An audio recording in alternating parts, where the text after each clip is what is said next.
নমস্কাৰ মৰমৰ ছাত্ৰ-ছাত্ৰীসকল স্কুয়াৰ এম হাব টিউচন চেণ্টাৰলৈ তোমালোকক সকলোকে স্বাগতম জনাইছোঁ। আমি ক্লাছ 10 পাইছোঁ। আহাচোন ক্লাছ 9ত পঢ়ি অহা বিষয়খিনি অকণমান পুনৰ আলোচনা কৰোঁ। তোমালোকৰ অনুশীলনীত দিয়াই আছে, চোৱা পুনৰ আলোচনা বুলি দিয়া আছে।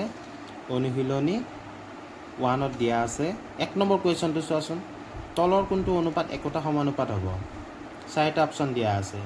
ইয়াৰে কোনটো হ'ব উত্তৰ? 12:21, 32:56 বা গোটেইকেইটা তেনেধৰণে দিয়া আছে। চেক কৰোঁ আহা কেনেকৈ কৰিম।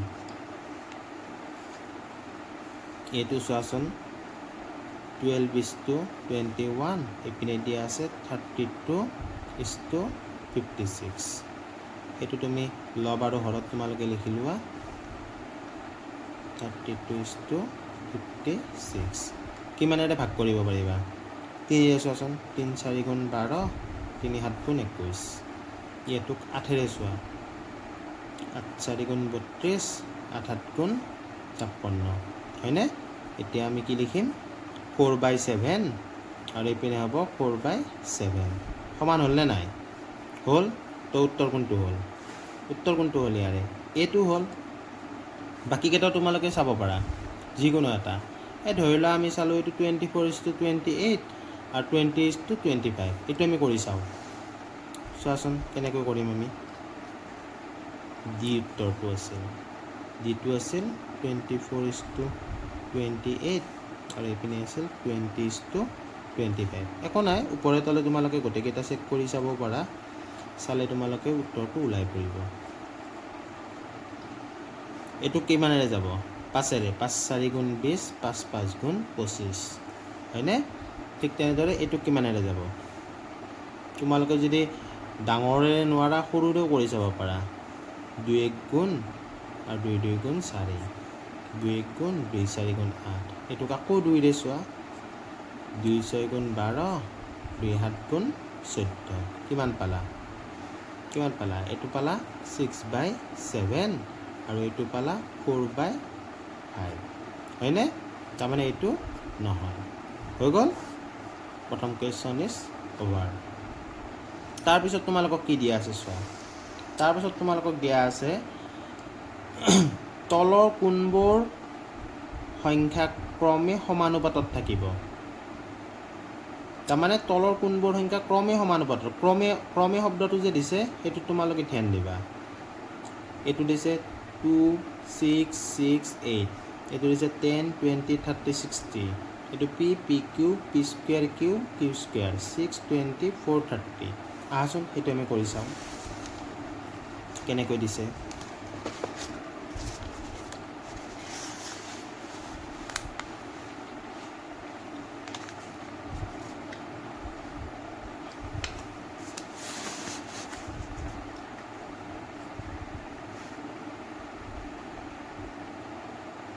এইটোত দিয়া আছে তোমালোকৰ 2 6 6 8 হয়নে? এইটো চোৱাচোন 2:6 আৰু এইটো 6:8 নিয়ম একেটাই 2/6 6/8। এতিয়া চোৱা 2ৰে ভাগ কৰিলে ওলাল 2 3 গুণ। এইটো হ'ব 2ৰে 2 3 গুণ 2 4 গুণ কি আছে 1/3 আৰু এইটো আছে 3/4 হয়নে? চোৱা ক্ৰমে সমানুপাত হৈছে জানো? এইটো নাই হোৱা। ঠিক তেনেদৰে আমি আকৌ এটা চাওঁ।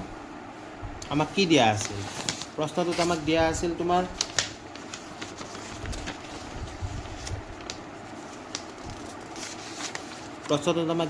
চোৱা কি দিয়া আছিল চোৱা এইটো দিয়া আছিল হয়নে? আমি এতিয়া এইবাৰ এইটো চাম। চাবা কেনেকৈ হয়। এই অংকটো চোৱা চাবা বিটো আমি 10:20 30:60 ডিভাইড কৰাচোন 10/20 30/60 কাটি দিলা শূন্য কাটি দিলা 3 গুণ 3 গুণ 4 কি পালা এইটো পালা 1/2 আৰু এইটো পালা 1/2 সেম হল নে যদি সেম হল তেতিয়াহ'লে এইটো হ'ব ক্ৰমে সমানুপাতিক উত্তৰ কোনটো পালো আমি ইয়াতে b2 পালো বুজি পালা গতিকেটা চাব পাৰা তোমালোকে 6/20 4/30 কাটাকাটি কৰা ওপৰৰ তলে ভাগ কৰা কৰিলে তোমালোকৰ যেটো ওলাব যদি একে হয় এই দুটা যদি ভগ্নাংশ দুটা যদি একে ওলাই লাষ্টত গৈ তেতিয়াহ'লে তোমালোকৰ কি হ'ব হেতুৱে ক্ৰমে সমানুপাতত থাকিব তো আমাৰ ইয়াতে আনসাৰটো পালো আমি বি হ'ব তো নেক্সট সিজনত চোৱা নেক্সট আমি তাৰ পিছৰ অংকটো কৰিম এবাৰ চোৱা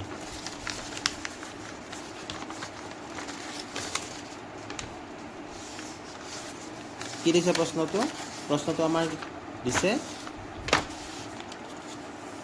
খালি ঠাই বুৰুৱা দিছে চোৱা বৃত্তৰ কালি a = πr² দিছে হয়নে আৰু যদি a বাঢ়ে r কমিবনে বাঢ়িব এনে প্ৰেক্টিকেলি চোৱাচোন তোমালোকে এনে ভাবি চোৱা বৃত্তৰ ধৰিলা এটা বৃত্ত আঁকি ললো আমি এটা বৃত্ত আঁকি ললো কি কৈছে বৃত্তৰ কালিটো কি বুলি কয় এৰিয়া a ইংৰাজীত কব এৰিয়া আৰু এটো হল ব্যাসাৰ্ধ শীৰ্ষবিন্দুৰ পৰা বৃত্তলৈকে টনা ৰেখাডাল হ'ব ব্যাসাৰ্ধ আৰু ব্যাসাৰ্ধডালক কিহেৰে নামকৰণ কৰোঁ আমি r স্মল r ব্যাসাৰ্ধ এতিয়া যদি এটো 5 সেন্টিমিটাৰ হয় তেতিয়াহ'লে বৃত্তৰ কালিটো πr² যদি কৰা তোমালোকৰ উত্তৰটো ওলাব ধৰি লোৱা তোমালোকৰ বৃত্তটো ডাঙৰ হ'লে শীৰ্ষবিন্দুলৈকে তাৰ যিটো চেণ্টাৰৰ পৰা বৃত্তটোলৈকে টানা ৰেখাডালো ডেফিনেটলি বেছি হ'ব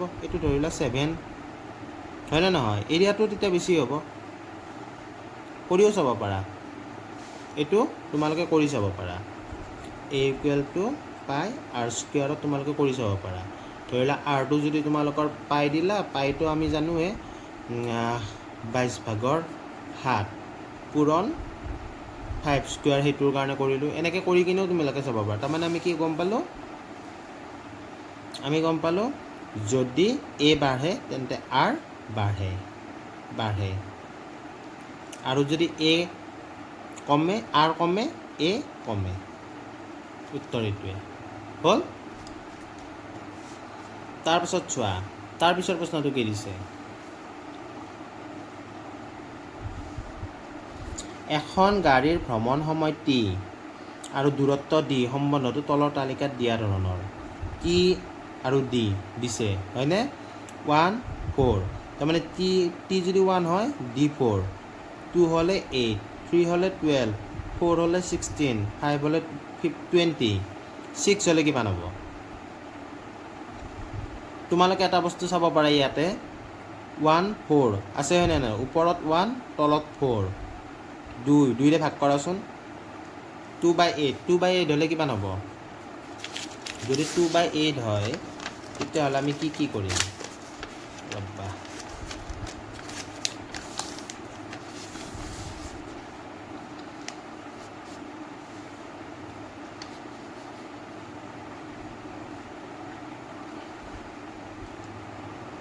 ধৰি লোৱা আমাক দিছে 2/8 1/4 এটা দিছে 2/8 লিখি ল'ব পাৰা 3/12 4/16 5/20 তাৰপাছত দিছে তোমাৰ 6 এইটো কি হ'ব তাৰপাছত দিছে তোমাৰ 28 তাৰপাছত দুটা দিয়া নাই তাৰপাছত দিছে 36 হয়নে এতিয়া চোৱা 1/4 হ'ল 1/4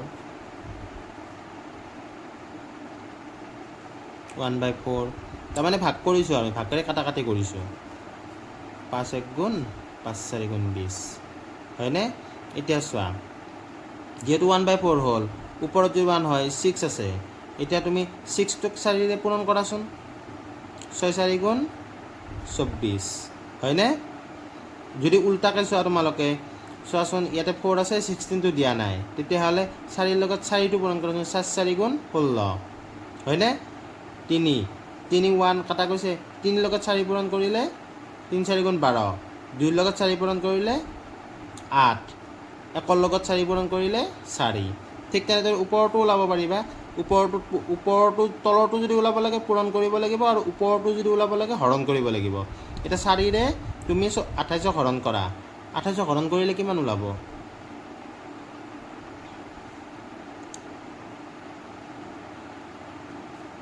4 7 গুণ 28 হৈ গ'ল ঠিক তেনেদৰে 36 টো ওলাব পাৰিবা 4 ৰে 36 হৰণ কৰাচোন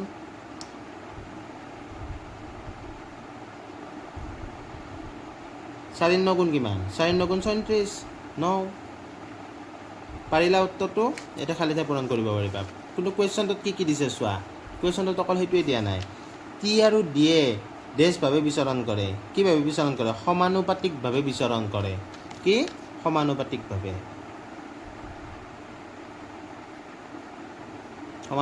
বিচৰণ কৰে T6 জলে D কিমান হ'ব T6 জলে D কিমান হৈছে 6 জলে D হৈছে তোমালোকৰ 24 তো হ'ব 24 D28 D যদি 28 হয় কিমান হৈছে 7 হৈছে তাৰপাছত D36 জলে T কিমান হ'ব D36 জলে আমাৰ ওলাইছে নহয় কিমান ওলাইছে 9 হৈ গ'ল এইটো গম পালা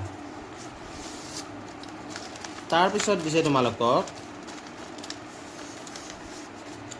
যদি চোৱা প্ৰশ্নটো দিছে যদি P proportional to Q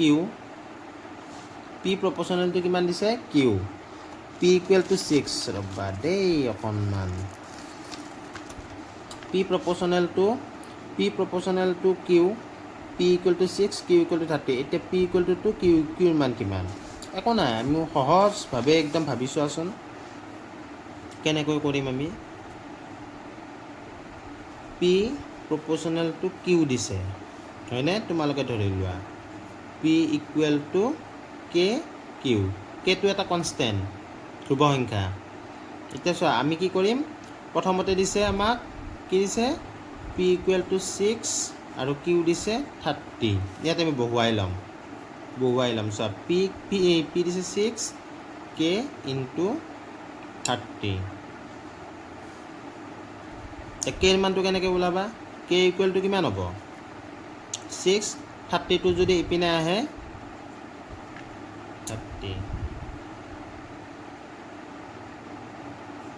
3 ৰে ভাগ কৰা 3 2 গুণ 6 আৰু 10 2 গুণ 2 5 গুণ কিমান হ'ল 1/5 হ'ল নে 1/5 তাৰমানে আমি কি পালোঁ K ৰ মান কি পালোঁ আছে তোমাৰ কি P equal to 2 Q equal to what দিছে আমিতো গমেই পাইছোঁ K ৰ মান কিমান P equal to K Q হয়নে কি ওলাব লাগিব Q equal to কিমান হ'ব K টো যদি ইফালে আহে কি হ'ব K টো P ৰ তললৈকে গুচি যাব গ'ল এতিয়া আমি ইয়াতে বহুৱাম P ৰ মান কিমান দিয়া আছিল আমাক 2 আৰু K ৰ মান আমি কিমান পাইছিলোঁ 1/5 তো এইটো যদি কৰোঁ আমি 2 হৰণ 1/5 আছিলে হয়নে কি কৰিম আমি 2 পূৰণ 5 যেতিয়া পূৰণ চিন হৰণৰ পৰা পূৰণ চিন দিবা এইটো উল্টি যায় মানে 1/5 থাকিলে অনলি 5/1 হ'ব 5 হ'ল এটা 2 5 গুণ 10 কিউৰ মান কিমান পালা 10 এটা চোৱা প্ৰশ্নটোত কোনটো আছিল C নাম্বাৰটো আনসাৰ হ'ল এতিয়া চোৱা তোমালোকক এতিয়া মই ক'ম 5 নম্বৰটো বুজাম চোৱা 5 নম্বৰটো কেনেকৈ আছে তলৰ তালিকাখনত শাৰী ঠাই y ৰ মান x আৰু y দিয়া আছে তাৰপিছত কি দিয়া আছে 1 32 2 16 4 8 8 1 দিছে কোনটো আনসাৰ হয় তোমালোকক সুধিছে এইটোৰ কাৰণে আমি কি কৰিম সিৰিয়েলি আমাক এটা বস্তু দিয়া আছে চোৱা 1 2 4 8 ইয়াতে দিয়া আছে 32 16 8 আৰু এইটো দিয়া আছে y এতিয়া আমাক কি লাগে y ৰ মানটো লাগে এইটো y এইটো হ'ল x আৰু এইটো হ'ল y তো ৱাইৰ মানটো আমাক লাগে ৱাইৰ মানটো কৰিব লাগিলে আমি কি কৰিম যদি আমি উল্টাকৈ আহোঁ উল্টাকৈ আহিলে আমি কি কৰিব লাগিব যদি হৰণ কৰোঁ চোৱা তোমালোকে যদি এইটো যদি নাজানা তেতিয়াহ'লে কেনেকৈ কৰিব লাগিব এটা চোৱাচোন আমি 5 নম্বৰ অংকটোলৈ আহিছোঁ 5 নম্বৰ অংকটোত কি দিছে তলৰ তালিকাখন চোৱা ৱাইৰ মান নিৰ্ণয় কৰা তাৰমানে এইটো ৱাইৰ মান নিৰ্ণয় কৰিব দিছে এনচাৰ কোনটো হ'ব সুধিছে আমি একো কৰিব নালাগে জাষ্ট আমি কি কৰিব পাৰোঁ এই অংকটো আমি এনেধৰণে কৰিম চোৱা আমাক দিয়া আছিল কি লিখি ল'ব পাৰা ৱাই এইটো এক্স আৰু ৱাই 132 2 16 4 8 আৰু 8 আৰু এইটো দিছে ৱাই হয়নে নহয় একৰ লগত আমি পূৰণ কৰিছোঁ 2 হ'ল 2ৰ লগত পূৰণ কৰিছোঁ 2 4 হ'ল 4ৰ লগত পূৰণ কৰিছোঁ 2 8 হ'ল ওপৰটোত পূৰণ কৰি গৈছোঁ তলৰটোত আকৌ হৰণ কৰি আহোঁ দিয়াচোন এইটোক আমি কিহেৰে হৰণ কৰিম 2ৰে হৰণ কৰিলে কিমান হ'ব হৰণ 2 যদি কৰোঁ আমি কিমান হ'ব 16ক আকৌ 2ৰে হৰণ কৰিলে 8ক আকৌ 2ৰে হৰণ যদি কৰোঁ কিমান হ'ব 4 পাই গ'লোঁ এনচাৰটো কিমান হ'ব এতিয়া ইয়াতে 4 ক্লিয়াৰ যদি তোমালোকৰ কনফিউজন ক্লিয়াৰ হোৱা নাই তেতিয়াহ'লে মোক কমেণ্ট ছেকশ্যনত কমেণ্ট কৰা মই আকৌ ধুনীয়াকৈ সুন্দৰকৈ বুজাই দিম ধন্যবাদ মোৰ ভিডিঅ'টো চোৱাৰ বাবে সুন্দৰকৈ তোমালোকে ষ্টাডি কৰা